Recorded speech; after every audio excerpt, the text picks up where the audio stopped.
যুবদের মধ্যে অ্যাথলেটিক্স, পেশাদার স্পোর্টস ট্রেনিং ও কোচিং এবং স্পোর্টস সায়েন্স কোর্স ইত্যাদি প্রসারের জন্য রাজ্য একটি নতুন স্পোর্টস ইউনিভার্সিটি স্থাপন করবে।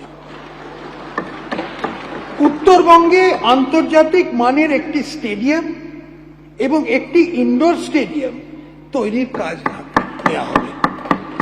এর জন্য 20 কোটি টাকা বরাদ্দ করা হচ্ছে।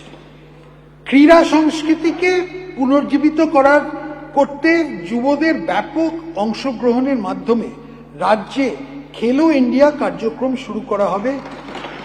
এই কার্যক্রমে সমস্ত বিধানসভা এলাকায় 5 কোটি টাকা ব্যয় করে মিনি ইনডোর স্টেডিয়াম স্থাপন করা হবে।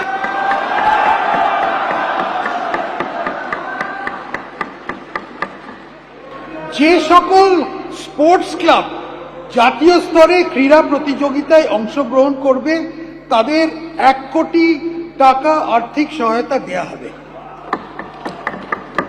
যুবদের আন্তর্জাতিক ক্রীড়া প্রতিযোগিতায় অংশগ্রহণ উৎসাহিত করার জন্য আমাদের সরকার মেডেল বিজয়ীদের পুরস্কৃত করতে প্রতিযোগিতার প্রকৃত অনুযায়ী তাদের ইন্সপেক্টর পদমর্যাদা দিয়ে থেকে শুরু করে ডেপুটি সুপারিনটেন্ডেন্ট অফ পুলিশ পোস্টে গ্রহণের জন্য প্রস্তাব দেবে।